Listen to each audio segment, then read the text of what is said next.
So, good morning guys. So, another day na naman para sa ating vlog at ngayon nga napagpasyahan namin ng aming asawa na mag-breakfast dito sa garden natin siya.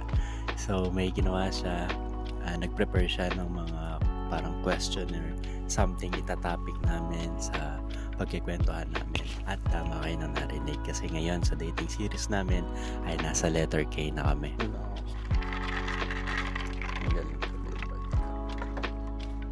Good morning. Tony Talks.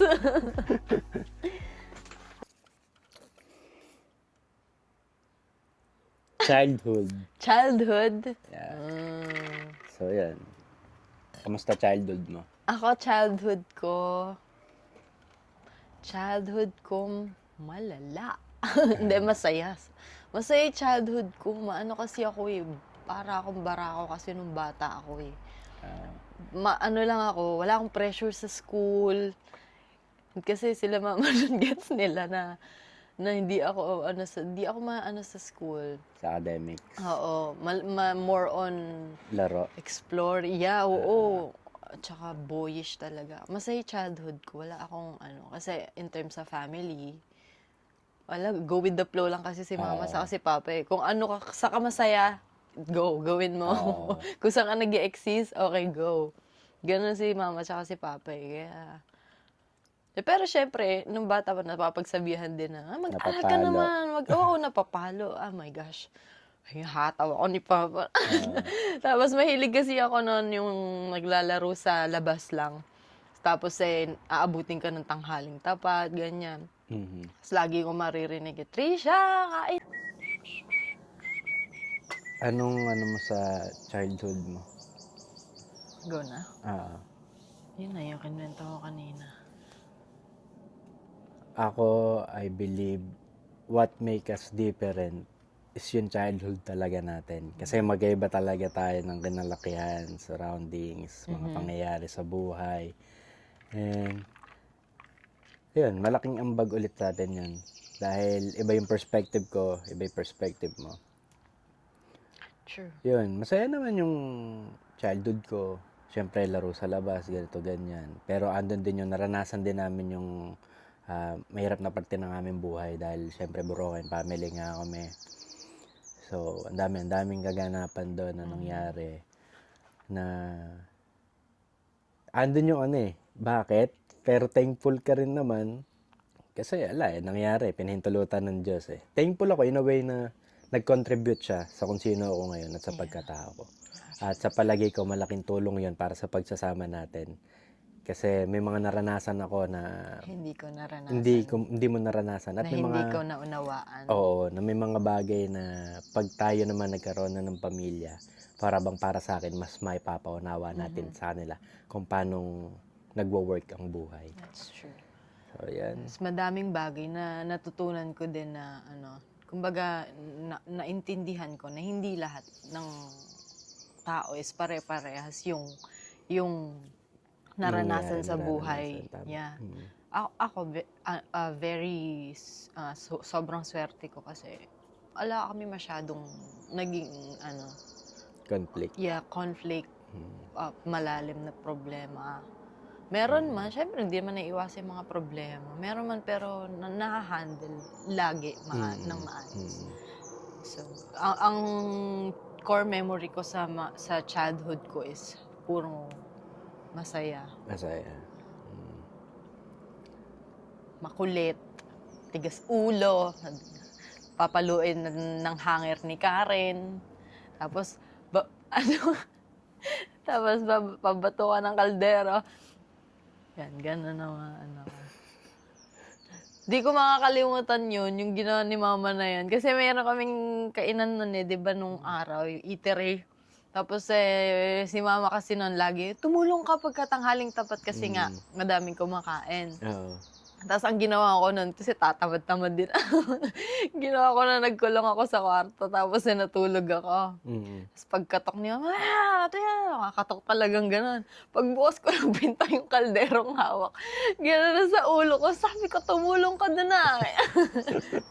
Napakawala-wala, gano'n si mama. Lagi pagka kinukuwento ko sa kanya natatawa.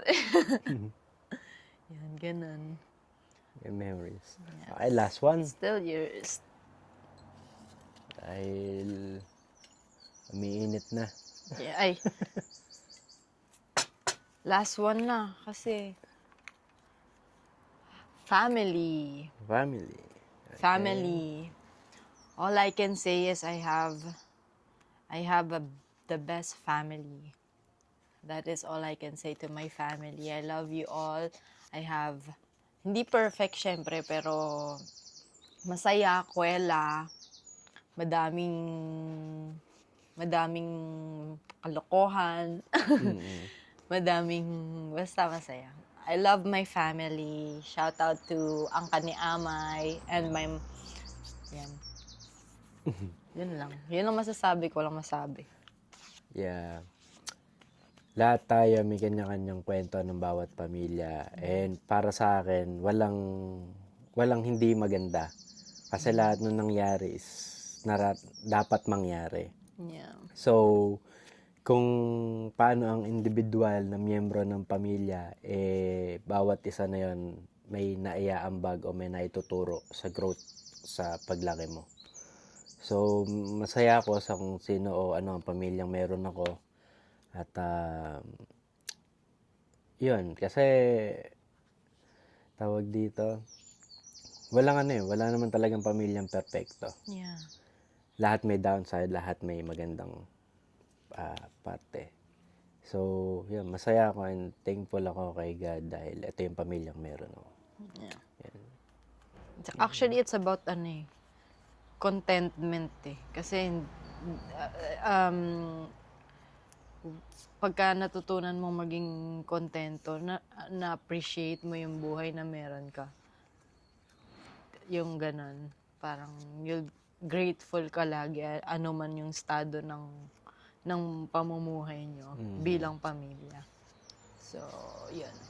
Ano kasi ako eh, kung ito lang yung kaya mong i-offer, parang ganun. Naiintindihan ko, parang ganun. Kung hindi ka man 100% na makakasama sa akin, naiintindihan ko. Yung ganun. For example, kasi sila mama, buong buhay nila is hanap buhay. Yun yung kinalakihan namin. Hindi sila araw-araw nasa bahay. Hindi kami lagi nakakapag-bonding talaga. Pero naiintindihan ko. If yun yung life na yun yung bagay na ginagawa naman ng magulang ko. My happiness is to be always with you. And my weakness is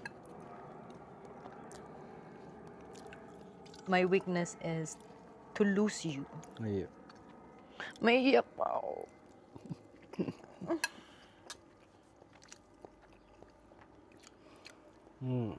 Something na magandang kwento o alaala ng journey natin. Lahat. Lahat talaga. Yeah. Kasi,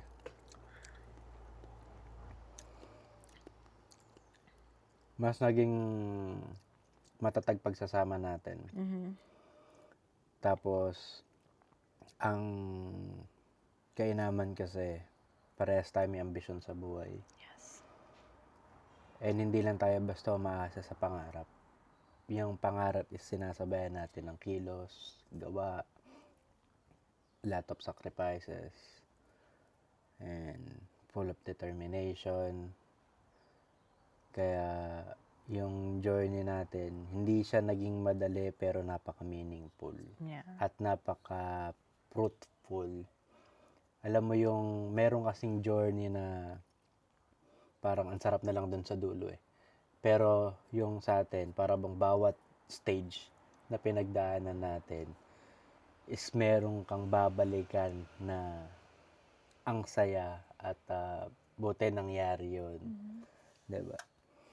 So, yan, para bang sa paglalayag natin na to bilang mag-asawa, ang daming natin may share na learnings, experience sa Sa mga magiging anak natin in the future. 10 yun eh.